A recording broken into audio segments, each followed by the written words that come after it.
Yes. We are back with episode 180 of the Until Next Week podcast. Oh, you cracked the Diet Coke, not the Dew, on the beat drop. I gotta watch my figure. Ah, man. I do like watching your figure as well. You're looking pretty good nowadays, Dane. Quit looking at me. I You're have a male. to, because Michael is not in the way. He is not here today. We hope you're still listening this week after the craziness of last week. But yes, you'll have to wait until next week to see if he'll be back once again. What are we celebrating this month? We're celebrating the NBA Finals, That's which are crazy right now. I don't know. crazy. It should have been almost done. It should have been the Spurs about to win the 4 games, and That's now true. the Knicks came out of nowhere and it's like, okay, New York is about to burn to the ground. Let's leave today. That's not. That's all you got. Yeah, but we got a good episode in for you today. We're going to try an interesting main segment, and we're going to talk about some sleep versus diet and exercise. That's what everybody wants to hear this week. You play Catan? I should have stopped talking before I said any of these other fun facts. But yeah, this is episode 180 of the pod. I just never know where I'm going with any of that. What are you doing right now? I'm starting to get Strava famous. I was going to say, as soon as we started recording now, you just picked up your phone. Like you don't care about talking to me. You just care about the fame and the Stravas. I just narrate as I go. Have you made any other new videos on there? No, but I should. The videos are cool. Yeah, shout out shout out Joshua Schmitz. Dane's now using CapCut. I am. And I believe that is also what you use, or what you've used before, maybe. It's cool templates so that you don't have to edit that much. Yeah, I still need to, I keep on forgetting, I need to send you some of the videos and actually audio to see if you can make any podcast clips with all the time you got now. That'd be cool. If you could learn that, we would be unstoppable. I mean, time, no. Ability to, it's closer than it was. Yes, but the more you practice, the more you do, right, the quicker it goes. That's kind of why I was starting with the Strava post and the videos on there, because I looked at one and I was like, this isn't that hard. I was like, let's try it, and then I did that on it was one video, but then it took me probably 30 minutes to actually edit it the right way. I think the hardest part with the podcast specifically is that you'll need to get the audio synced up correctly with the video and then do the editing. Or we do voiceovers of ourselves. Could do that as well, but that's not as fun watching people just talk on the mic and then do voiceover. That doesn't work as well. I want your voice to be... we can make other clips with voiceovers. It's true. But for podcast material, that's probably not ideal. If I had to pick a voice for you to play you, it would Samuel L. Jackson. No, it would be Melvin from Madagascar. But what about Samuel L. Because you're Jackson? tall. Oh, okay.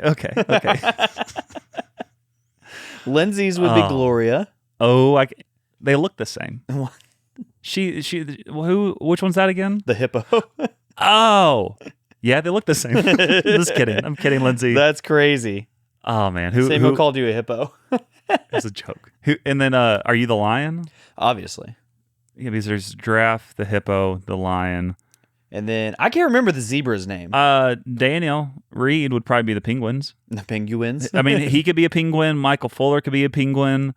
Who would Jack be? I mean, Jack probably wants to be the lion, but you already took the lion. Jack is Mort. Actually, I'm not the lion.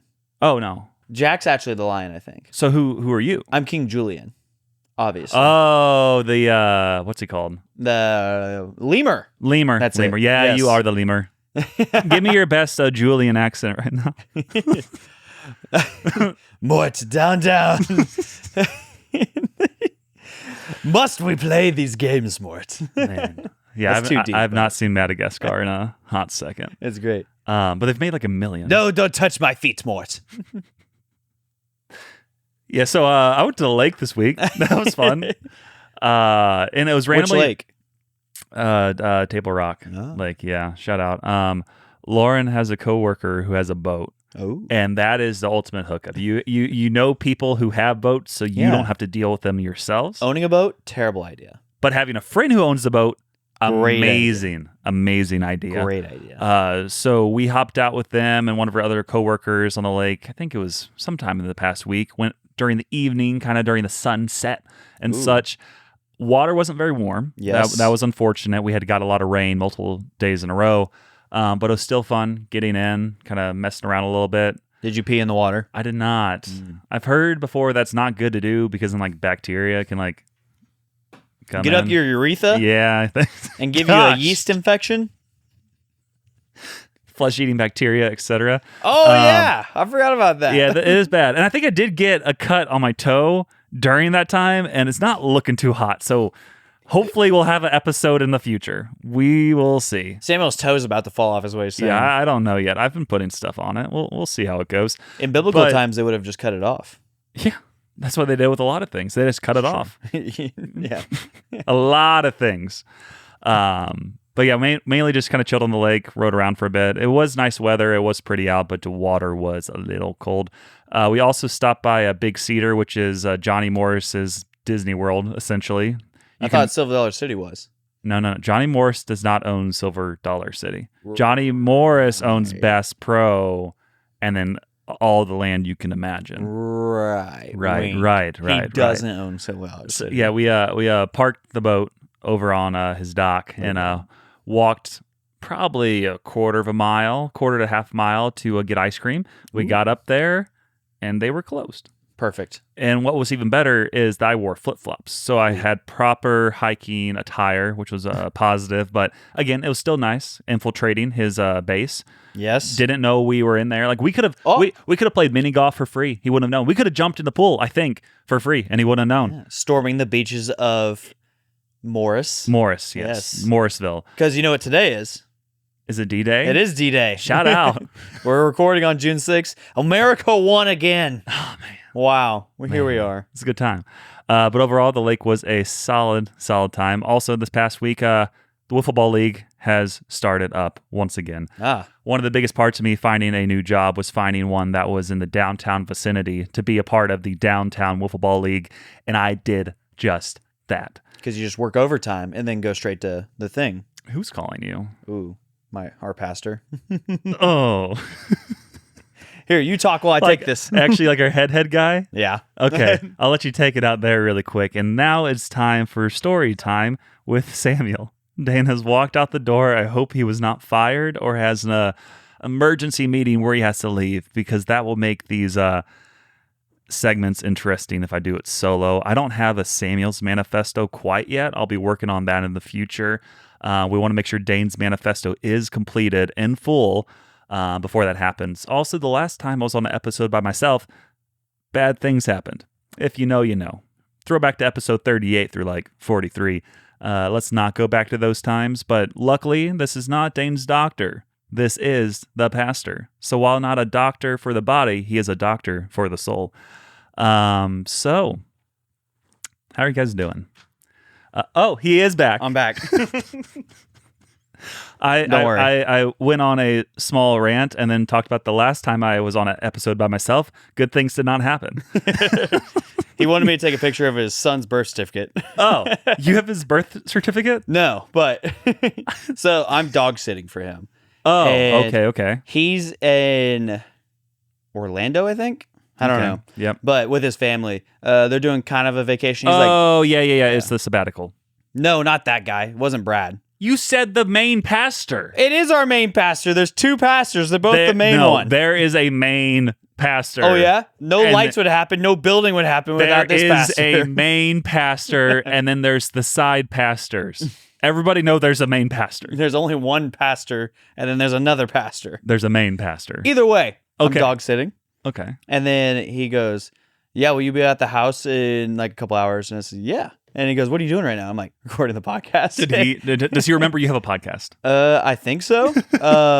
I'm pretty sure he knows. And I'm glad nobody listens to it.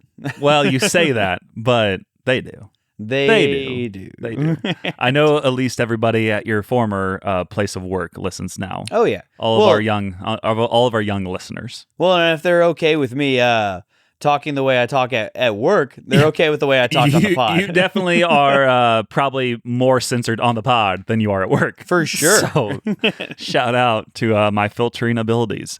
Anyways, Wiffle Ball League started back up. I thought it'd be easy to recruit players. You only need a minimum of 3 each week. The ideal amount is 5, max of 7. 3 players. I got one guy really quick. So unless it's 2 of us, I'm like, we only need one more person. And True. there's 150 people roughly that work at this place. I'm like, okay, who wants to be the third?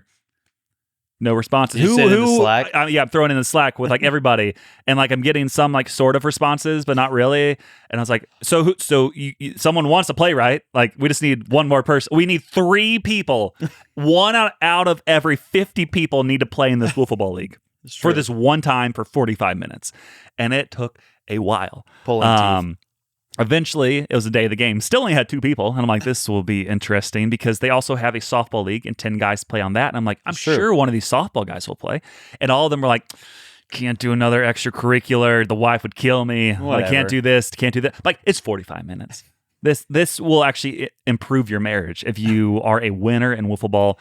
They didn't get that though. You got to get Jewish Jake to do it with you. Yeah, he did not want to join. Yeah, he made that very clear. But eventually, was able to talk a third person into it that day. Nice. We all played. Was it Becky? No.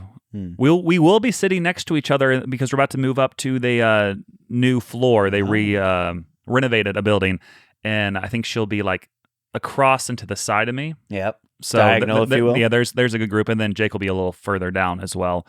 A good crew in that little section. Man.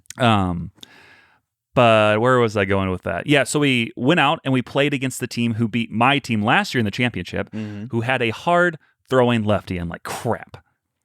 I recruit these people to play wiffle ball, and the first game we're playing against the best pitcher in the league, and I'm like, oh no, please be okay. Please be okay at wiffle ball. Please come back, etc. And we started playing, and they were making contact. They were taking good at bats. And like this guy, he's throwing gas at like 46 feet away. Like you don't have much reaction time. It's kind of 200 crazy. miles an hour. Yeah, but they were taking good at bats, getting walks here and there, making contact. Unfortunately, like the other team was fielding it, so they were still outs. That's true. I did make a couple bad pitches, gave up a solo homer early, and then a 2-run homer to this guy a little later on.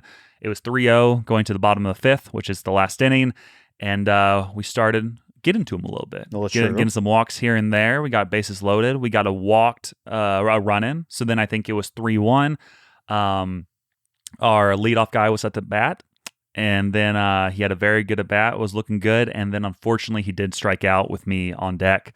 If he could have made it on, it would have been a 3-2 game, bases loaded. I would have came up and I would have been swinging for the fences. It would have put Jose Bautista back to shame for circa like 2015, 2014 when he hit that walk-off homer and just threw that bat a mile. It would have been a similar energy, but overall, that was a top moment of my life. It was watching that. Electric. But overall, very good potential for this team. And then as soon as we got done, like they're like, that was so much fun. That was way better than I expected. Like I want that at bat back. Like I can't wait for next week. I'm like, good. Feel the power.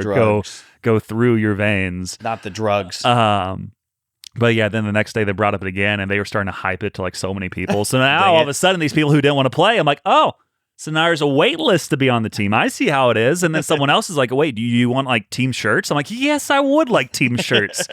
So now we have ridiculous. Like basically, I think like 5 guaranteed people each week with like 3 reserves, give or take. I'm like, 8 people let's go. That's crazy. You didn't want to play. Now you heard it's fun. And my wife will kill me. Yeah, I'm looking. Yeah, when some of the people who had like the similar excuses, and they're like, "Yeah, put me down, it. Put me down for a reserve." I'm like, "Yeah, you just didn't want to play." I would never blame it on my wife. I would straight up tell you, I don't want to play in your fairy tale league. Yeah, Jake did not change his mind. He still does not want to play.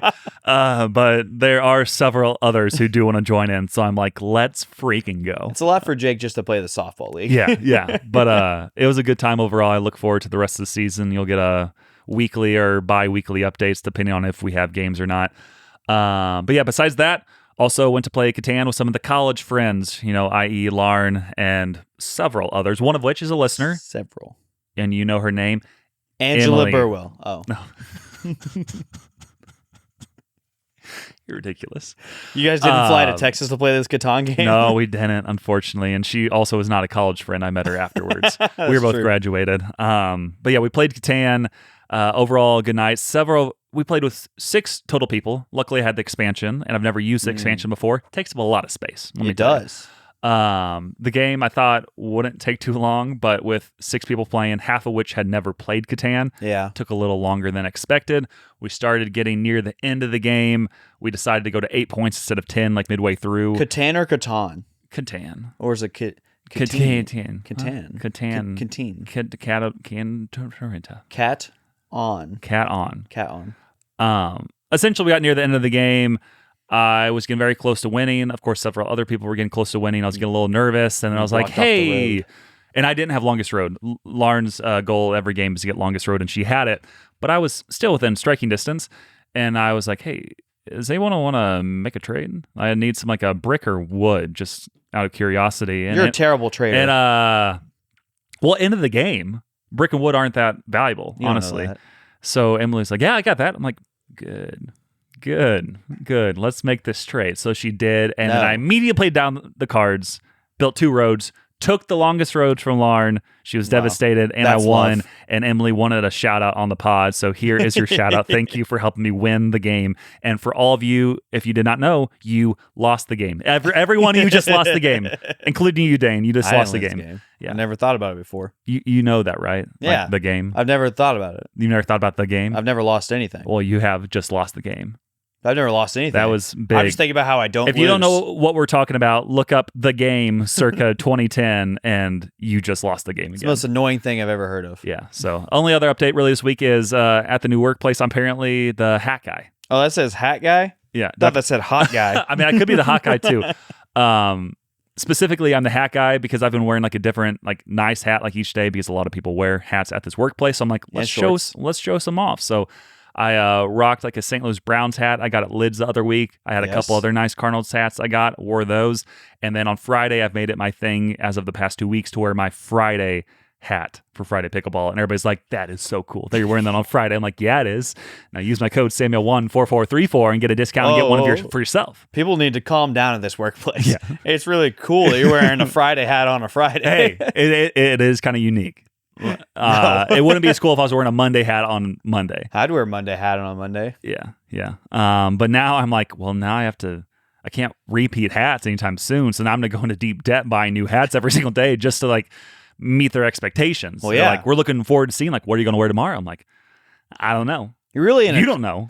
God does, but he's not telling. And those are my updates. You're really in a Creed situation at work, it seems like, because you got to take it higher and higher and higher. Yeah, just I don't remember the exact context. What was he doing in the office? Creed? Creed? Are you just saying because he did crazier stuff, or was there like a specific episode where he was like, I got to keep being better? I don't believe you. I don't remember. You don't know this song? Oh, are you? You're not talking about the band. You're not talking about from The Office. No, kid. You take me higher. There are 2 different kinds of people, and I'm sure 75% of the people here or higher were thinking Creed from The Office, not Creed the band. I thought when I said higher, you would think, oh, the song by Creed. I thought you were just being crazier in The Office, like Creed, who was crazy in The Office, as I'm talking about my workplace, which is, let me hear it, an office.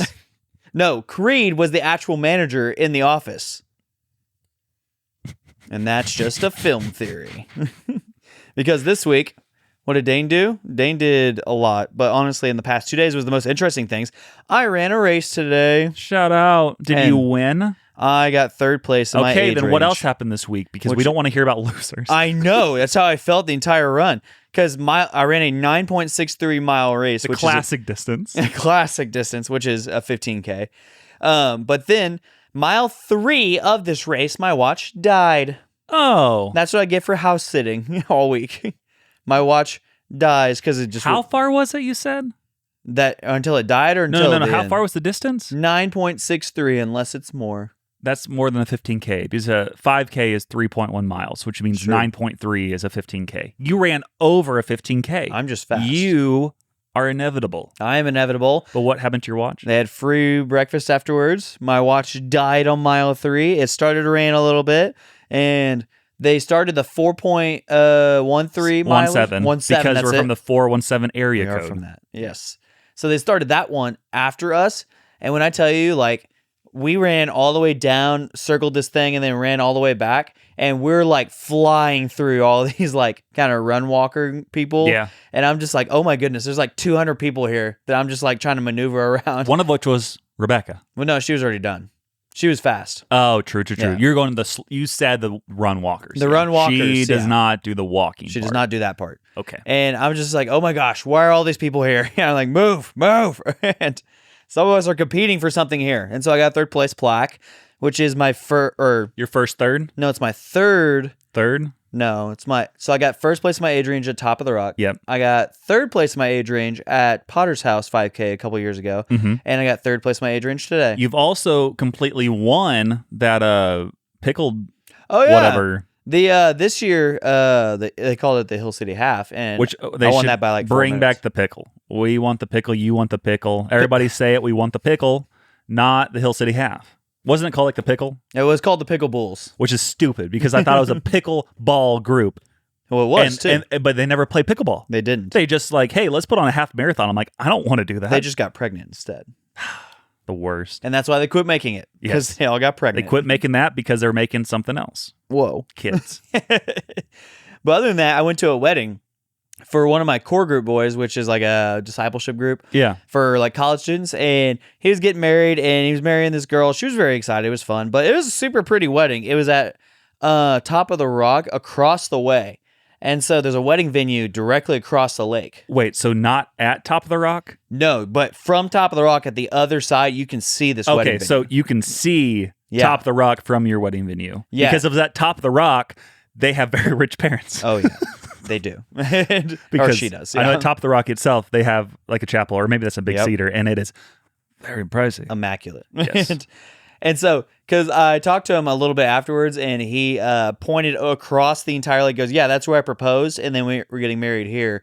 And like just everything that was there, I was just like, oh my goodness, these people are loaded. Could you see any green lights across the lake? I took a picture of it so I can show you. I can't show the people at home. For anybody who reads books, you know the reference. From what's it called? The Great Gatsby. Oh, you do read books. I don't. I watched the movie. Okay, I was going to say there was a movie as well with the green lights. So that's where it was. So that's from where you were. I'm trying to see if I see Top of the Rock. I'm looking. Is Top of the Rock at the very top of the rock? Maybe. I think that might be it there. I guess that makes sense. Top of the Rock is at the top of the rock of the rocks. Distance. that looks the nicest. Man, that's really cool. That's very pretty. It was so cool. And they have a cross. So Jesus paid it all. Jesus paid it all. And so there I was at the wedding, and I roll up late because you're like that. No, because I was like, what was I doing yesterday? I worked a little bit. I went to the DMV, a bunch of different things. And so then I get home and I'm like, okay, I got probably a little bit till I need to go and look at the invitation again. 4:30 wedding. And I was like, what the heck? And what time did you realize this? 4:30? No, it was probably 3 or 3:15. And it's an hour away. It was an hour away. Yep. Yeah. And because it was almost like, it was an hour and 5 minutes away. And that's not including walking. And so I go like, I'm flying down the highway. I object. I object. Start it over. To you starting the wedding already. Please run it back. Please. I get emotional during these things. I was flying down the highway. Did not make any time. I don't know how. And so I get there. You want to know why you didn't make up time? Because time isn't real. Because GPS, otherwise known as GPS, they know your driving style.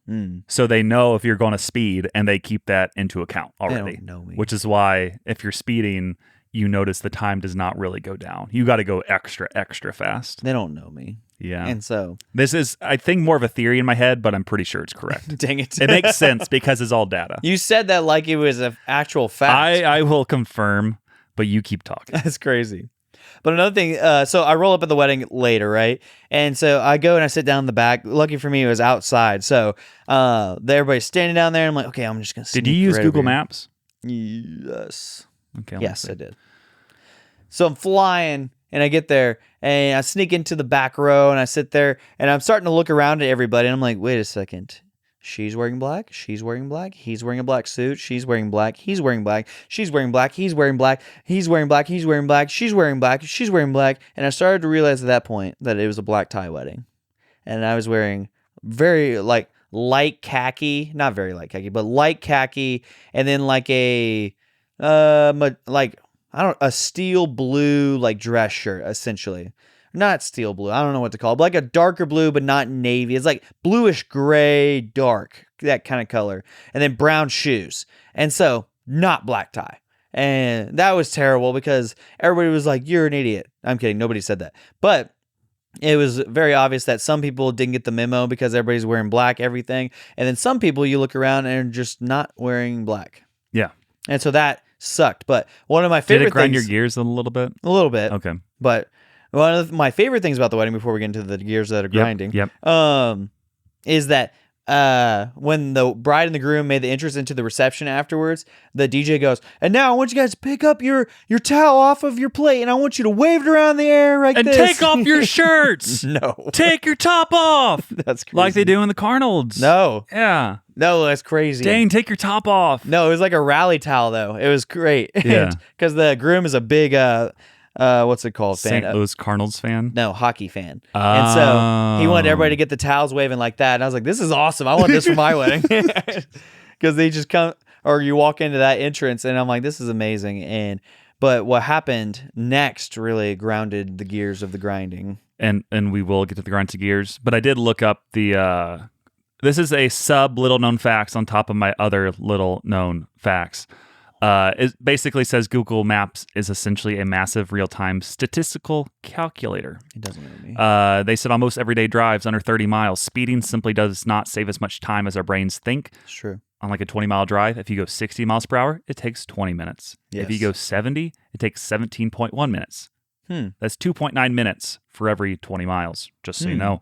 So you only save like 3 minutes, and that's assuming there weren't other like backups.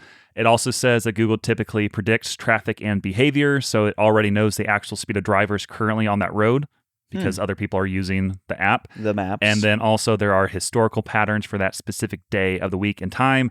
So if the speed limit is 65 and they know cars are typically going 72, they assume you're probably going 72 as well. I would never go 72. Yeah, you'd go 75. I was going 82. They also have, this probably isn't as irrelevant, but if you're like speeding a lot and then you hit a red light, yes, and then those other cars that you sped past catch up, yes, it eliminates all that time that you were speeding. I know. And then there's also a continuous recalculation, like i.e. the goalposts are moving in Google Maps.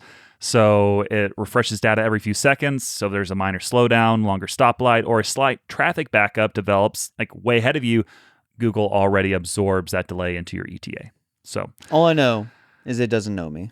It doesn't know you, but this does know you. That what? Just click the button. I won't press it. Mine's pretty short for Grinds My Gears. I'm too tall. No, you're not. No, I'm not. It's pretty awesome. But specifically at the new workplace, we finally had picture day, and they had an impromptu studio set up where they had a back yellow curtain, like put up behind each person, so they'll take the pictures. But I was too tall, and they had to move up like the, I don't know, whatever the stands are, as high as they could go. It still gave me like maybe half an inch above my head where it was like a clean background, and then it went into a mess. And he's like, that's all I need? That's all I need? And then I can use, I guess, Photoshop or whatever to make your picture look fine. That's true. But I was too tall for their setup. And while that did probably briefly kind of grind his gears, it was pretty awesome. Do you think Judgmental Jake had to have the background? He had no issues whatsoever. He had no issues. That's crazy. I think they pointed out that I was the tallest person they've ever had to take a picture of, or at least in that setup. Since Vietnam. Yeah. And again, I said there's like 150 people there. Yes. And I'm the tallest, which therefore means I'm the leader. That's true. So, kind of like in Spartans. Yeah. So that's what grinded my gears, but also it's just kind of fun, positive as well. And the guy who took the pictures posted it in Slack, and he was like, shout out to this guy being super tall. I'm like, shout out to this guy. Yeah. This guy. Yeah. So that was essentially what he said. But man. Yeah, that was what grinded my gears. What grinds your gears, Dane? So at this wedding. Oh, back to the wedding that I was at. Yes. Late. What was it? So one of the things that they did is the DJ kept pump faking us. It was ridiculous. That's the worst. He kept being like, All right, guys, make sure you make your way to your seats. We're going to get started with speeches here in just a second. And literally 15 minutes goes by and he goes, all right, guys, just remember those speeches are right around the corner. Want to be heading back to your seats now. 15 minutes goes by again. He did this 5 times. I got to know really quick, when did they do the speeches? Like after they walked in, what happened? Just really quick rundown. So the pictures after the ceremony took forever. Then they finally started, they walk in and the maid of honor slipped down the stairs, let the record show. Yep. And then they went and sat down. Then they did dinner, and that was the mistake. A long time. That was the mistake. When I went to that wedding in Texas I talked about, they did it right. Because I think as soon as they walked out there, well, actually, scratch that. They did all their speeches, I think, the night before. So I don't think they did any speeches at the wedding itself, which I still like speeches at the wedding itself. But it's as soon as you walk in, they did like the first dances like immediately, which is nice because people are like, okay, we'll pay attention. We're not eating. Like we're not going to not watch at this point. Right. If you do dances when you're eating, no one cares. I mean, no one cares in the first place, but at least this time they don't care while they're watching. So we got to knock those out right away. And then hear me out. If you're going to do speeches, do it right then. Yeah. Only groomsmen speeches. Well, I mean, you can still do like one of each or two Only of each. groomsmen speeches. Okay, whatever. Either way, just knock out all that stuff and then get the food. And that'll make everybody so much happier. And then it's an easy transition from food to music. I hate And dancing. then you don't have to be every 15 minutes. Hey guys, we're gonna do this really soon. Well, hey guys, it's coming up soon. Just hey guys, still 15 minutes. Hey, okay guys, great wedding. See you next year. No, he never said in 15 minutes. Yeah. He said here in just a second every time. And so people would stay in their seats. And That's then annoying. I visibly saw the bride and groom walk up to take more pictures over in this other area right when he said, make sure you're sitting in your seats, blah, blah, blah. I'm like, they're not here. I just saw them walk out. And so I was like, I'm going to the bathroom. Yeah. And then I had to wait for my apple juice. Yeah, that's unfortunate. That was ridiculous. Anyways, so dancing at weddings, also trash. They tricked us this time yesterday because all the bridesmaids and the groomsmen gathered in a circle out on the dance floor. We thought they were going to do a choreographed dance, but actually every groomsman, every bridesmaid went into the audience, grabbed somebody, and brought them to the dance floor. I hate that. And I was like, it's hey, so awkward. You stop it. No, you don't do that. You just have a good enough DJ who plays the right songs to get people on the dance floor. Don't make people like, let's grab people. Let's bring them in. No, I'm not going. Yeah. And then also, I think we should only play 3 songs of dancing. Everybody would dance for those 3 songs, and we'd be done. 3-song dance party? Yes. That would be great for the DJ. He gets paid a lot of money to do nothing. I know. It was great. But then last thing that happened, last thing at the wedding. Yep. We had breakfast for dinner, which I Second wedding hate. you've been to like that. Grayson? Well, if they did that, I went to another one that was breakfast for dinner. Grayson and Trent May? Oh, yeah. Yeah, remember? Yeah. Yeah, they had I've been to breakfast. at least 3 then. that Okay, way. nice. Yeah. I'm like, no, I want real dinner food. I don't want breakfast at dinner. Was it like biscuits and gravy, eggs, bacon, etc.? It was eggs, bacon, sausage, potatoes. The potatoes were really good. That is nice. But that was it. Also, yeah. last thing, I ran into my old boss's boss Oh, today. the old BB. Yeah. So, Keenan, if you're listening, I ran into Keith Costy today. Speaking of Keenan, he's out in like 10 days, I believe. Which is good for him. Yeah, shout out. But I ran into Keith, and this guy, I'm standing there at the end of my race today. Yeah. And he walks up to me and goes, hey, bud, how you doing? And I was Get like, away! And Get away! I don't want to talk to you. I was like just taken aback. And he goes, you're Dane, right? And I go, yeah. Did you recognize him immediately? Yeah. Oh, man. I was just like, because he's from Broken Arrow, Oklahoma, drove up here, signed up for this race. That's insane. His wife likes it, I guess. And so he said it's the one he does every year. By the way, my time was about half of his time. Shut up. But I was like, it's just so funny because the only memories I have associated with him are, let's just say, not positive memories. Yeah. And because the only thing I can remember specifically is that there was this one time of him just screaming at me on the phone about my boss, because my boss was on the phone with somebody else. So he wasn't mad at you. No, he was mad at my boss and for not answering the phone because he had to deal with this problem at a different branch. But he's like calling me, screaming, "Get him on the phone! Do whatever you take to, Like, or it takes to okay, get him on so the phone." is this a bad time to say I'm going into ministry? I'm out in 2 weeks. Bye. No, this is probably a year and a half before I went and did Okay, that. yeah. It was before cancer. It planted the seed.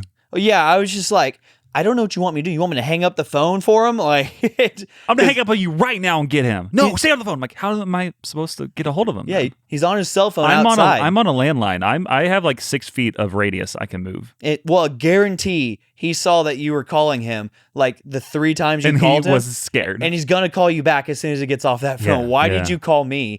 Especially for something that's not going to like blow up like in the company. So I was just like... Hey, bud. What's up, Keith? Oh, man. I was like, are you ever going to give me that last paycheck? And then he's like, wait, I didn't. Like, no, you didn't. And then you're just hoping, like, please pay me. Please pay me. It was crazy. Pay me. Yeah. And so, I don't know. The race today reminded me a lot of sports, though. Nice. Yo, it's that time of day, so listen up, because it's time for some sports talk. The segment where we boldly analyze things we barely watched. Did we do research? Factually, no. Emotionally, yes. We're talking Big Daddy hacks, devastating sacks, and fourth quarter comebacks. But most importantly, no soccer! Shout out. We are back to sports talk once again, and man, the Madden curse is real. Specifically, Caleb Williams, the fingernail painting quarterback of the Chicago Bears, soon to be the Gary Bears. I don't know why he was on the cover of Madden. I looked up previous years of players, and typically they have a ratings of 1 to 99. And most of the players are at least in the 95 range. Caleb Williams is a 90. And they're like, let's put him on the cover. I'm like, there are more deserving players than this man or this person. So that was a little frustrating. But specifically... I'm trying to think of who I would put on there. There's probably other quarterbacks. Has Derrick Henry ever been on? No. Yeah, he would have been a good one. He didn't have a good enough season. I don't know. Like, well, I mean, Caleb, who won the MVP this past year? Matthew Stafford. Why not Matthew Stafford? Yeah, they should put Stafford on. Like that would have been like, why not Matthew Stafford? Or who else almost won it? It was because it was down to Stafford versus somebody. Another Drake May. Drake May, and he was in the Super Bowl. Yeah, Drake went to the Super Bowl. Yeah, that was Stafford had a great season. A bad call, but I think they realized, hey, we don't want the Bears to do well, so let's put the Bears quarterback on there, so that way he'll have the Madden curse. And like within 24 hours, the Bears announced, yeah, we're going to Indiana. See ya. That is the Madden curse playing out. And it's like no one expected it, but here it is. Amen. Like within 24 hours, like they're gone. And I'm curious, I really want them to go by the Gary Bears. Just like, yeah, and your Gary Bears coming at you from Gary, Indiana. Well, I heard it's not finalized yet, but I thought I heard is basically finalized at this point. Yeah, the deal Indiana is making for the Bears is like insane. Apparently, because Chicago is just horrible. Yeah. Like you don't want to have a business in Chicago. Well, yeah, they said they don't even. They're like not even trying, is what I've heard. But then now the mayor's like scrambling. Oh, you're actually gonna leave? We didn't think you what? No. Yeah, I don't know. I could see maybe them, like, I don't know, maybe getting a deal done. I don't like know. just out of desperation. But I hope they move because the Bears suck. Yeah, throw that Hail Mary. But yeah, so they're going to Indiana, and then I was kind of looking up some other, I guess, Madden curse examples. A few of them popped up here. One of them was Michael Vick in 2004. Just 5 days after the game hit the shelves in August 2003, the quarterback fractured his right fibula during a preseason game. Tough. And then he missed the first 11 games of the season, and the Falcons' record collapsed from 9-6-1 the previous year to 5-11. And yeah, and then he got arrested, I think, not long after. So that was a Madden curse example. There's also Marshall Faulk. Yep. Madden 03, the Rams' legendary greatest show on turf back entered his cover year with 5 straight 1,000-yard seasons, and then immediately after getting the cover, a nagging ankle injury forced him to miss 5 games and kicked off a permanent career decline. There's also other players such as Antonio Brown. Oh, GOAT. And Madden 2019. He didn't have the physical injuries, but he had some other issues. Him walking off the field in Tampa Bay is my favorite. Still. Which several different things happened. One of which was he had the frostbitten feet from cryotherapy. Yes. And then he had some helmet grievances. Yep. And then he said he wouldn't play without his helmet. And then he was released before he played a single snap for the Raiders. And then he left the Buccaneers game shirtless mid-game. That's my favorite. Yeah. I have a picture that I used to hang up in my office that said every day's a half day if you just leave. Yeah. That's so true. It's true. And while the Madden curse is not always the case, because there's also been Calvin Johnson, Megatron. He was on the cover in 2013, and then he went on to broke the NFL single season receiving yards record. Which is good. So he did well. And then they also had Patrick Mahomes on it twice. Patricia Mahomes. So that helped him and also Tom Brady. But Yeah. still, there have been several examples of a Madden curse. And Caleb Williams, let it happen again. Yeah, I actually just watched a video on it too, where they talked about all the like Madden people since 2000. Yeah. And like 20 of the 25 are like curses. Yeah. It's crazy. Yeah. So that was essentially my sports talk. Other than that, just really briefly, Dane and I are having a rematch in fantasy baseball this week. We won't know the results until later on, but currently have a slight edge, but we are close. It's a little more now because Bobby Miller has 24 points for you. So that's pretty good. Bobby Miller? Or who's the guy? Oh, for you? the guy I got for the... No. Other guy from the Mariners. I don't even know his name. That's how good he is. Let's see here. I know he got his autograph because he played in Double-A for quite some time against the Springfield Cardinals. Bryce Miller. Yeah. Not Bobby. He has 24 points? Yeah, he's And they have the 24. lead, so I'm assuming he'll get a bonus for the win? Maybe. Let's see if he has... Well, he has to have the lead. Because Well, unless it's 0-0. yeah, it's 4-0. Okay, so he'll get our Mariners. bonus like 2 points at the end. So yeah, we'll it's close. Anything can happen. Like another pitcher can implode. We've already had that happen a few times to both of us. But that's essentially my side of the sports talk. Dane, what's happening in your sports world? Wembanyama, Barack Obama, Yo Baby Mama, And Nixon Nixon 4. I was like, why did this guy put Barack Obama? I didn't even put that together until you just started it. Yeah, if you say it out loud, you get it. Wembanyama, Barack Obama, Yo Baby Mama, Nixon 4. That is an episode title if I've ever seen one. Yeah, it is. Nixon 4. Because that's great. Oh, man. Because, man, I loved it. That's the only good thing Shannon Sharp's ever done in his career is when he did the KFC, UFC, or KFC, AOC. UFC. Oh. KFC, UFC, AOC, whatever. Maybe it was NFC. I don't remember. But Lakers in 5. When he did all the Lakers in 5 stuff. That's nuts. And I was like, that's great. And then I saw somebody do the Wembanyama, Barack Obama, Yo Baby Mama. Mama, Nixon 4. And last night was game 2. It's crazy. And people need to start preparing. Like, if you live in New York City, Get fire insurance. you need to leave Yeah. for like a period of time. Maybe come back after the summer. This Like, would be the worst thing that ever hits New York City. this is like somebody called it a reverse 9/11. Which I don't know what that means. I don't know either. Somebody was saying that online, and I was like, they said that's what's going to hit the city. They're legitimately talking about tearing down the Statue of Liberty and parading it through- Yeah, let's get there to pick it up and carry it. yeah, I carry it through the city. And I've already seen videos of people standing on top of ambulances and dancing on ambulances. No, that's just a normal Tuesday night. Yeah, I know. I've seen people just like screaming at each other and like bad words about Trae Young, which is amazing. Yeah. And Victor Wembanyama, who's done nothing. And my favorite, which I showed you before this, which has a bad word in it, so we can't play it. But this guy goes, he's like, I've been here since we were nothing. And the interviewer goes, well, what do you have now? And he goes, we got Jalen Brunson. We got OG Anunoby. We got Mikal Bridges. We got Cat Daddy. And then he did the dance. He did the Cat Daddy. Yeah, this grown man is over there That's weeping. my favorite video. Yeah. I think it might have been staged maybe, but at the same time, I'm sure people were having those same feelings. Oh my goodness. Like it's insane. People are insane. They're blocking the road so you can't drive away unless you start honking. Like honking on beat. for Jiggly them. Jake made the statement that he will be leading the charge. He will be going to New York and leading that charge because he is such a big fan of his best friend OG. I don't believe him because I played videos of this happening and he was like, that's too loud. Turn it down. And secretly he's like, I love this. This is I so know. nice. He's weeping in the corner. I know. It's amazing. Yeah. I also love seeing on Facebook how many people were coming out of the woodworks who we went to high school with OG, right? So then Like, yeah, well, this is my boy. Like, let's go. I've been It's- a Knicks fan since day one. good luck to OG in the NBA finals. Even our school district tweeted that or Facebook posted that. I was like, guys, shut up. Yeah, yeah. I was like, don't pretend like you guys are all close with OG. Well, And then now everything's great. I mean, Unless he's got you tickets to the finals, I don't want to hear it. that's like when Chapel Roan went big. It's like, yeah, we've been best buds forever because we both went to school within like 15 minutes of each other. Like, Yeah. I've never met her, but like, we are best buds. Same with Look at the that. Rome Chapel, the Pink Pony Club. It is kind of wild. There is another guy from my high school where we overlapped 3 years. He was a year younger. He actually lives like 5 minutes from where we're recording, and he's a Nice. tight end on the Arizona Cardinals. Nice. But he's like third string. Is he Trey McBride?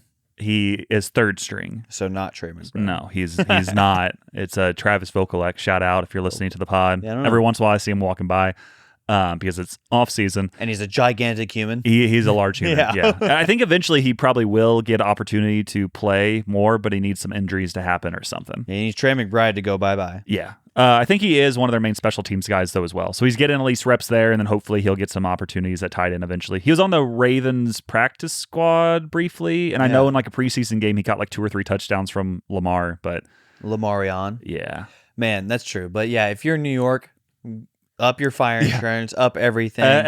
Yeah. You might need to go somewhere else for a while, go into hiding. Yeah. And honestly, that's how you should react after a championship. Yeah.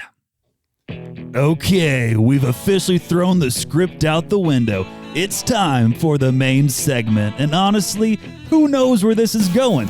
We don't. You don't. God does. But he's not telling. Welcome back to the main segment, and Dane has something special for us today. So I saw this online where these people asked AI to predict these things over the next 5 years. Ooh. And so I am going to do the same thing with Samuel, where I will say AI predicted blank, and then he has to guess what it would be. And then if he gets it right, great. If he doesn't, great. Yeah. Okay, I'm ready. And so the first thing that I asked AI to predict over the next 5 years is who would be the next president of the United States. Kanye West, he's making the comeback.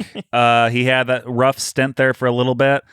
We don't talk about that, but he's having a nice resurgence since then. He had a nice concert over at the venue in L.A. where the Rams play. Staples Center. SoFi Field, or SoFi Stadium. He had multiple sold-out shows. He still has that following strong. If he runs, he's going to win. That's true. However, they said J.D. Vance is going to win. Well, that's not as exciting. I know. AI said that J.D. Vance is going to win, and I wanted a more unhinged answer. However, you could have asked for AI to make it unhinged. Make but it more unhinged. It's going to be Connie is going to make the comeback. I don't know. Might make a comeback. Yeah. But maybe our second question might be Okay. a little more unhinged for you, which I asked you to predict the next 5 Super Bowl winners starting in 2026. The Packers, and the Packers. They did not pick the Packers to 5, Pete. No, did they pick them for any of those years? No. Then it's false. 0 of them. They will gonna. They do it dumb. They're probably going to be like the Patriots are going to win this year, or Chiefs. They had the Bills. Bills. I mean, the Bills, they probably have it for at least for one. I'm sure they have the Chiefs for at least one. They have the Patriots for at least one. Nope. Patriots don't win at Do all. the Eagles win? Eagles win in 2027. So you have the Eagles, one of them. Wait, let me go. You said the Eagles. It goes Bills, Eagles. Okay. And then the Chiefs and Patriots aren't in there. 2028, the Chiefs win. Okay, so that's 3 of the teams. Uh-huh. I I don't think he'll get these next 2. 49ers? Nope. Anyone in NFC North? Do they have the Lions? They do have the Lions, 2029. That's not true. And the last one, NFC or AFC? AFC. Are they going Dolphins? No. Not the Jets. Is it East Coast or West Coast? Neither. So it's in Central? No. East, West, not Central. Not Central. But it's not East or West? No, it's South. You can still count that Central That's not area. Central. Okay, South. And it's AFC, so it's not the Yep. Cowboys. It is the Cowboys. No, I'm kidding. It's not. No. Cowboys are NFC. I'm just amending it for them. Buccaneers are NFC. I don't know. AFC South, the Texans. I don't I don't think the happening. Texans They'd have to will get win into a different quarterback or something. Okay. All the other ones, I was like, yeah, I could see that. The Texans, though, I was like, no, that's going to be lame. The issue with using AI for predicting Super Bowls and everything else is usually if you ask like 30 years, they start making up new teams that come into existence. They're like, this team's going to win in 2038. I'm like, no, this is dumb. Okay, so what's next? Number 3, I asked AI to predict how the Until Next Week podcast would be doing over the next 5 years. And so I asked it specifically, do you think the Until Next Week podcast is going to make it big? Is big just getting 100 reviews on Apple finally? I don't know. Wait, so it just asks if they'll get big or not? Yes. They probably are like, maybe. Well, it gave me a longer answer than that. Okay. So, my prediction, yes. We did it, guys. It has a realistic chance to become a successful mid-sized podcast, but becoming a top-tier national podcast is much harder. A few things it has working in its favor. It's been remarkably consistent, publishing weekly and reaching roughly 175 to 180 episodes, most podcasts never make it that far. It also appears to have a loyal audience rather than a viral audience. Shout out. The Apple Podcast page shows stronger listener ratings and reviews, which is often a good sign for retention. The hosts seem to be building a community through listener submissions, social media, merchandise, and reoccurring inside jokes, which is how many successful independent podcasts grow. Their niche, clean comedy, sports, pop culture, and everyday life It just took our description. is broad enough to attract listeners without being tied to a single trend. Hey. The challenge is that comedy podcasts are one of the most crowded categories in podcasting. To become truly big, they would probably need at least one of the following: a breakout viral clip, a large creator collaboration, a major guest, Mr. Beast, or a consistent growth on TikTok, YouTube Shorts, or Instagram. and we do all of those. If I were putting odds on it today, last thing it says here, 80% chance it keeps growing steadily and develops a strong, dedicated fan base. 40% chance, don't know how that works, but It's AI. It's not super great. I guess. 40% chance it becomes a well-known regional or niche podcast And 14% chance that with tens of thousands of regular listeners. 10 to 15% chance it breaks into a national comedy podcast conversation and becomes 80 really and large. 40 and 10 or 15. Yeah, those together, that's 100 and 30 to 135%. Shout out. I think the 40% chance, 80% chance that it grows steadily, that's still true if it becomes well known regionally. And so, of the 80% chance, I think 40% it's saying it does that. 10 to 15 it becomes like a huge thing, which I'm just like, It's just fun to do. 10 to 15% chance that we get absolutely gigantic is crazy. And if AI says it, it's true, people. it must be true. Okay, so that was the third thing or fourth thing? That was the third thing. Okay, So, what's the fourth? fourth, I asked it to predict the next 5 World Series winners. They're going to go Dodgers for at least 2 of them. Dodgers for 1, which is the next one, 2026. So they only have Dodgers for 1. They'll have the Braves in there. Nope. Yankees. Yankees 2027. They go on the popular teams. So if they're going Yankees, Dodgers, did they put the Padres? No. Did they put the Red Sox? No. Is it obvious teams? The next one kind of is. Are the Brewers in there? Uh-uh. The Cardinals aren't. No. Rangers? No. A's. No. NL East. So not the Braves. Not going to be the Marlins. Nope. It's going to be the Mets. Nope. Mets, Marlins, Braves. This guy's a utility player on your fantasy team. Let me think. I know the teams. I'm just going blank for a split second. So you have the Braves, the Marlins, the Mets. Worst city in the United States. Nationals. No. Washington, D.C. is pretty bad. No, the worst city, in my opinion, in the United States. How am I not going? Because of their football team. I know. I'm trying to think of the East. Oh, the Phillies. Yeah, the Dang it. Phillies. Yeah. So the Phillies would win in 2028, and then followed by 2 kind of smaller market teams after that. Rays. No. Think what division? AL Central and AL West. Are they going Guardians? No. Royals? No. White Sox? No. Oh my word. AL Central. Royals? No. I named 4 of the 5. You named Royals twice. Oh, I did? Yeah. Twins. No. I named 4 of the That's the 5. last one. Trying to remember the other AL Central teams. Oh, the Tigers. The Tigers. Dang it. So the Tigers win in 2029. I always forget about the Tigers. And then this has arguably the best pitching staff. AL West. AL West, best pitching staff. Mariners? Mariners in 2030. And so, to conclude our That was main so segment, bad. Yeah. I Fifth one. asked it to rate the most powerful countries in 5 years. U.S. Yep, number Chi- 1, baby. And then China. Number 2. India. Number 3. Russia. Number 4. And Japan. It's tied for 5. Yes. Oh, I'm inevitable. In order also. You getting India at 3? I thought you would put Russia at 3. No, India's huge. They're like I know, booming. but most powerful though. So I'm a genius. Japan- I am AI. Japan is tied with Germany though for predicting number 5 over. Of the course, next 5 Japan years. and Germany are together, just They like would World be. War II. Just like World War II. Man. Also, China, India, Russia, Germany, Japan.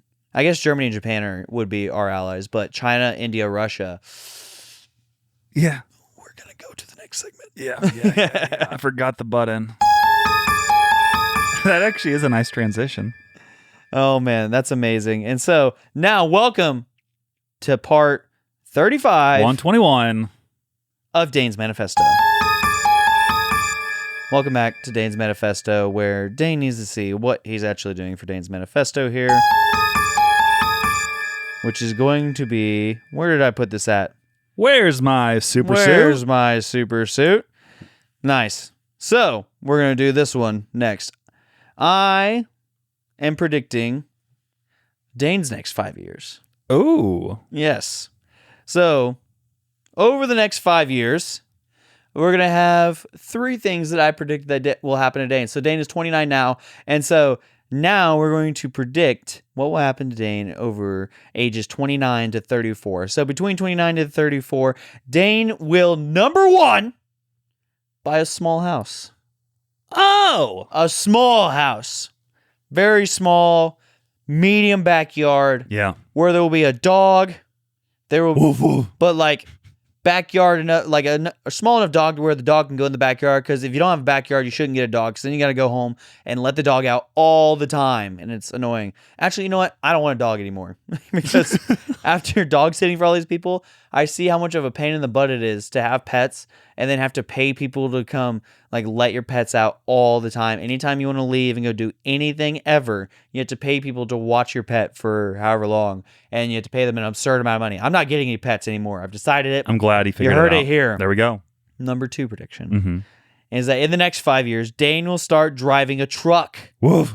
Man, it's going to be probably a Ford F-150 if I had to guess. Just knowing that my dad hates foreign cars, and he Hates him. will demand, or I asked him what he would do if I came home in a Toyota one time, and he said, well, I mean, yeah, you can still come home. You just got to park on the highway. And he doesn't like Toyotas whatsoever? He hates anything foreign made at all. Toyotas are kind of nice. I know. And you need a Tacoma. You need a 4Runner. What are his thoughts on Melania? Who? Never heard of Melania. Oh, it's the same as you're talking about foreign made. I've never heard of her. Okay. So, I'm surprised you don't know number what I'm 3 talking prediction Yeah. for Dane is that Dane will start A podcast. a video editing Series. side of the podcast. Oh, in the next 5 years. Hopefully the next 5 minutes. Yes. And so that's going to happen in the next 5 years, that Dane will have ultimate control of the world, honestly, because they will create something that is not Adderall that Dane will start taking. Big. And then I will become all-powerful and inevitable, because if I had Adderall, I would be unstoppable, as you guys all know. Yep. And so that was part 121 of Dane's Manifesto. I'm gotta push the button. I got it. Sam's little known facts, out of the box and off the tracks. Oddball genius that knows about tax. Sam's little known facts, and he never listens to Jack. Welcome to part 65. 65. Of Samuel's little known facts. This week we're going to talk about a little bit of sleep versus diet and exercise. What's actually best for your health, you know? Don't do either of those. Yeah, don't listen to that. Here's the 5. Sleep serves as the foundational baseline that directly dictates the success of your diet. If you're chronically sleep deprived, your body actively fights weight loss. In a landmark study, 2 groups followed the exact same calorie-restricted diet, but one group slept 5.5 hours, while the other slept 8.5 hours. The well-rested group lost their weight mostly from fat, whereas the sleep-deprived group lost 55% more lean muscle mass. So Spicy. so far, it looks like sleep's important. Number 2, chronic sleep loss chemically alters your brain to sabotage healthy eating choices. Missing sleep disrupts the hormones governing appetite. There's like hunger spikes and fullness plummets. Brain scans show that a sleep-deprived mind loses activity in the rational frontal lobe while overactivating deeper reward centers. Oh. This chemical shift leaves you with intense cravings, causing people to naturally consume, hear this, 300 to 500 extra calories a day. I love calories. Yeah, you do. You don't sleep a lot. Number 3, attempting to outtrain poor sleep significantly increases your risk of physical injury. Oh. Ooh. You cannot safely exercise your way out of exhaustion. Sleep deprivation reduces your time to exhaustion, impairs coordination, and spikes cortisol, which stalls muscle repair. Research shows that consistently getting less than 6 hours of sleep a night actually doubles your physical injury risk during athletic training and workouts. Not good. We got 2 more of these. Let's see if they get any more positive. Probably not. Number 4, sleep deprivation can induce pre-diabetic metabolic states regardless of how clean you eat. Let me say that again. Sleep deprivation can induce pre-diabetic metabolic states regardless of how clean you eat. Why would you eat clean? Yeah, I don't know. A lack of sleep severely compromises your metabolic health, even if you maintain a healthy weight. Restricting sleep to 4 hours a night for just one single week has been shown to reduce insulin sensitivity by up to 40%. This rapid decline drops healthy adults into a pre-diabetic state where the body fundamentally struggles to clear sugar from the blood. I don't drink sugar myself. No, I mean, liquid sugar is kind of nice. And then number 5, and then we can move on from this depressing segment. Exercise protects your physical structure while sleep manages your neurological waste clearance. Exercise and resistance training are unmatched for maintaining bone density, muscle mass, and aerobic capacity, like that VO2 max, as you age. Sleep, however, handles a completely different side of longevity. During deep sleep, the glymphatic system opens up to clear away metabolic waste like amyloid, I think you have more amyloid beta plaques, a vital brain rinse that physical activity cannot replicate. So basically what I'm saying is Antonio Brown did not sleep enough. That's true. And that has been part 65 of Samuel's little known facts, i.e. manifesto. And now, it's time for Jokes with Jack. Part 118 of Jokes with Jack.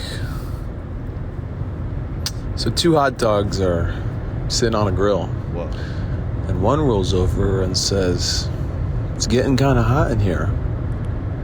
And the other hot dog says, "Oh my gosh, it's a talking hot dog." What did you say?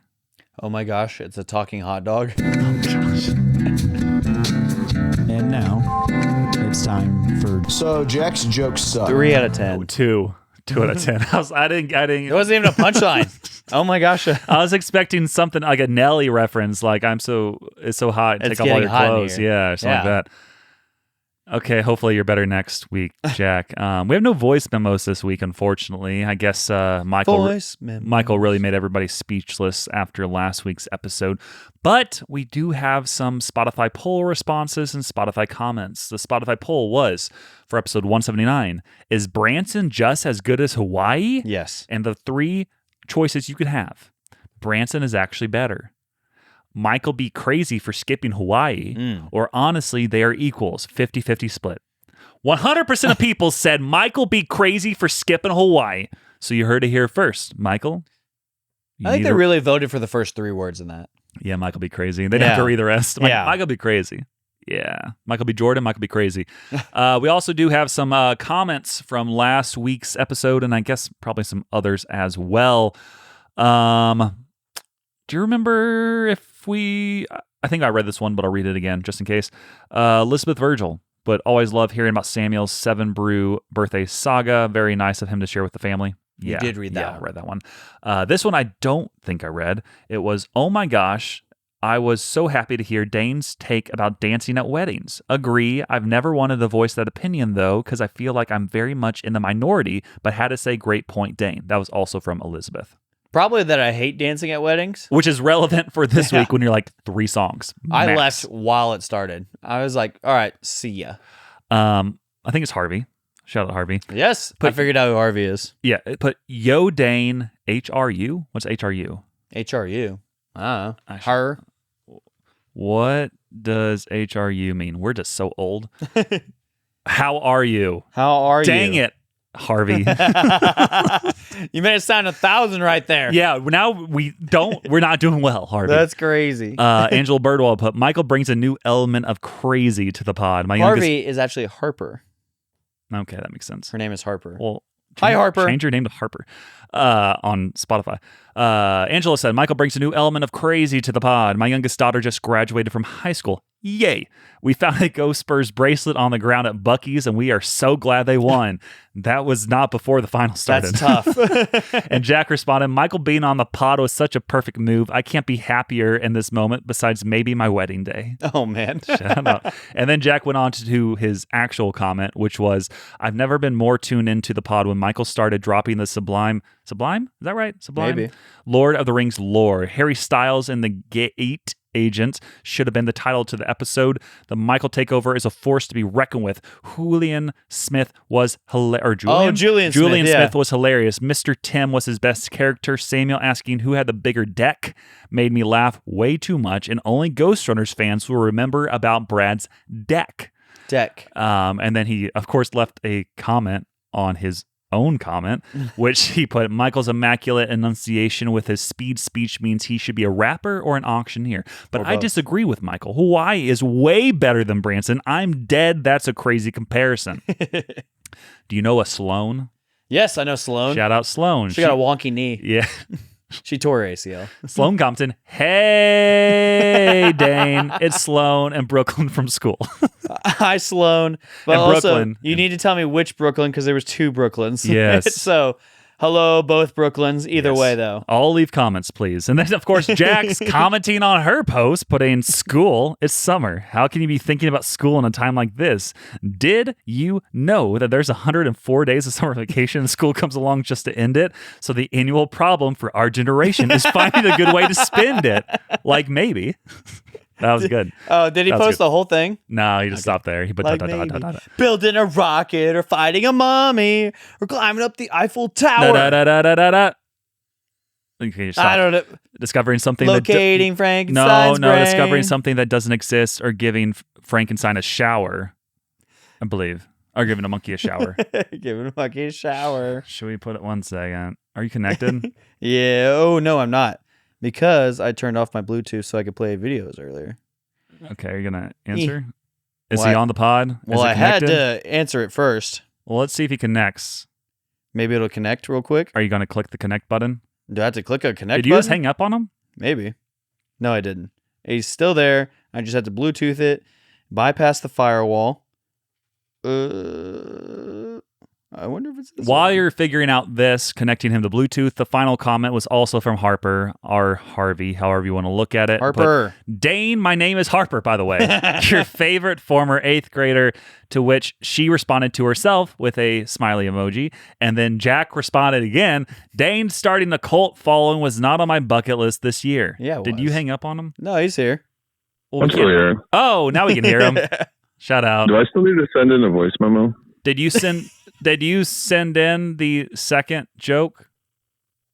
The second, none. Do I still have time? Yes, we are still in the middle of the first episode because we are not Wow. recording back-to-back episodes because Dane is not good with giving me a heads up. I gave you a heads up, like 2 hours. Yeah. We're definitely not recording a second episode right after this one, but if you want to hypothetically send us a second joke, we are finishing the first episode as we speak. No, it's okay. I'll wait until next week. Ah! All right, see you guys. See ya. Bye. There we go. Turn Nice. it off. Cool. Okay, well, that was all the comments.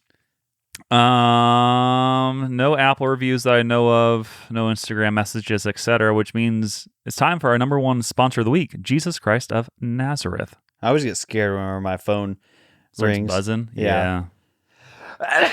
Bless. Okay, we're back. Yep. So, A needle pull and thread. since we're not recording a second episode right after this, I'm not going to do a part 1 and part 2 of Nehemiah 9. No, not at all. So, for part 1 of Nehemiah 9, I have a quick question of the Dane, which I always start out my lessons with the kids with, which is, when is a time that you thought to yourself, yeah, I'm for sure going to be in trouble for this, or at least I should be in trouble for this? Mm-hmm. Go ahead and answer, Kid Samuel. Okay, now what? Okay, now I'll answer. So there was a time. Oh, I thought you were saying, okay, I was doing it internally. Yeah. That too.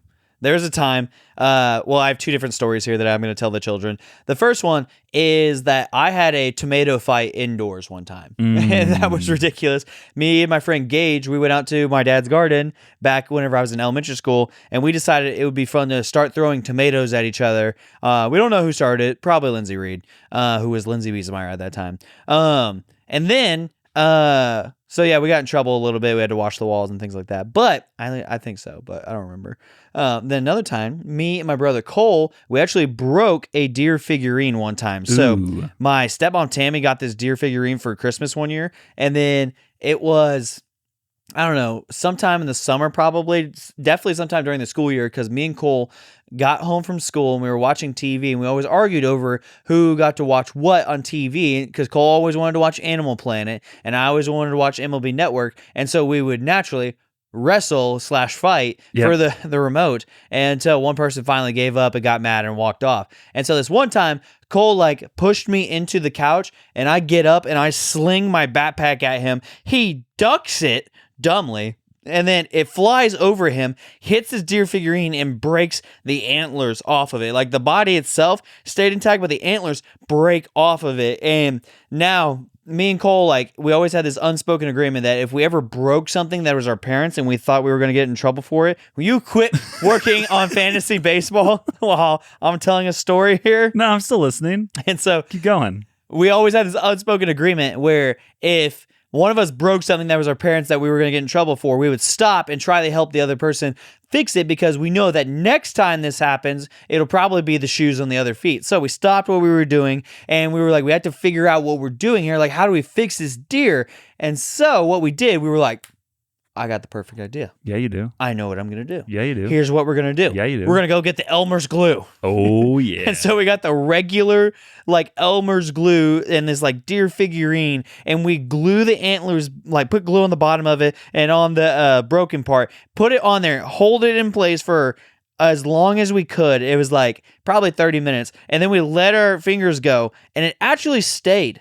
And we were like, I think we have something here. Okay. And so it stayed long enough to where 5 years later on Christmas Day, we actually told our stepmom Tammy, we were like, hey, you see that deer figurine? It's actually broken. We broke the antlers off of that. If you hold it right next to your face, you can see the little cracks where they broke. And she's like, oh my gosh, blah, blah, blah. And we were like, you can't be mad at us. Statute of limitations. But we should have been in trouble for that. And I tell that story because it's going to come into play here in Nehemiah 9. Mm-hmm. But before we get into that, I'm going to read you Nehemiah 9, 1 through 3. And it says, now, on the 24th day of this month, the people of Israel were assembled with fasting and in sackcloth and with earth on their heads. Don't know what that means. And the Israelites separated themselves from all foreigners and stood and confessed their sins and the iniquities of their fathers. And they stood up in their place and read from the book of the law of the Lord their God for a quarter of the day. For another quarter of it, they made confession and worshiped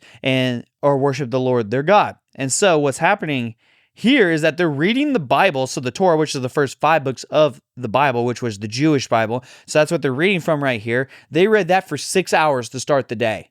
Okay. That's nice. Yeah. And they're reading it out loud to everybody because not everybody could read and things like that. But then also, they followed up that 6 hours by confessing their sins for 6 hours after that. And then and their father's sins too. And this led them to worshiping God because of that. And so now we skip down to verses 26 through 29, which reads, nevertheless, they were disobedient and rebelled against you and cast your law behind their back and killed your prophets who had warned them in order to turn them back to you. And they committed great blasphemies. Therefore, you gave them into the hand of their enemies who made them suffer. And in the time of their suffering, they cried out to you and you heard them from heaven. And according to your great mercies, you gave them saviors who saved them from the hand of their enemies. And so what this is talking about is this kind of sin cycle that happens in what's it called? In the Old Testament time where they sin and then they get delivered into the hands of their enemies, and then they realize things are bad. They repent and then cry out to God. God hears them, and then God sends a deliverer to raise them up out of this situation, and then all is right with the Lord again. But then what happens again? They sin again. Boom, they boom. forget the Lord and they sin again. And so now Nehemiah is writing commentary on how people have this pattern of sin and delivered into the evil, repentance and then deliverance and then back to sinning. And so they have this whole sin cycle. And so now this is, I'll read one more part here, which is 33 through 38 here. And so what this says is yet you have been righteous in all that has come up upon us, for you have dealt faithfully, and we have acted wickedly. Our kings, our princes, our priests, and our fathers have not kept your law or paid attention to your commandments and your warnings that you gave them, even in their own kingdom and amid your great goodness that you gave them, and in the large and rich land that you set before them. They did not serve you or turn from their wicked ways. Behold, we are slaves this day in the land that you gave to our fathers to enjoy its fruit and its good gifts. Behold, we are slaves, and its rich yields go to the kings whom you have set over us because of our sins. The rule over our bodies and over our livestock as they please, and we are in great distress. Because of this, we make firm covenant in writing. On sealed documents are our names of our princes, our Levites, and our priests. And so what this is talking about is that they rightly recognize the Lord has dealt gently with them, like God could have just eliminated them, but also has dealt rightly with them, in that they've rebelled, and so he's given them exactly what they want, which is to be delivered into hands of the evil one and be treated as slaves. And so they keep talking about how they're not free. They're actually still living under Babylonian rule, and where they take their livestock and their vegetables. And so they decide to make this covenant with God, and they write down their names and the Levites' names, their priests and their princes, and so that they may have food and freedom. And now, next week, we will see what God does in response to that. Shout out. We shall see. Number 2, sponsors of the week, Jake Trust and Art, Pretty Ricky, and Baby Reverend Banks. When's your championship going on for your Stratomatic League? I don't know. We're probably about halfway through the season, so we still have a while. Let's go. We'll keep us updated there. Bit. And then number 3, sponsor of the week, per Dane, is Cat Daddy in OG. Wow. Wow. We got Jalen Brunson. We got Cat Daddy, and we got OG Anunoby.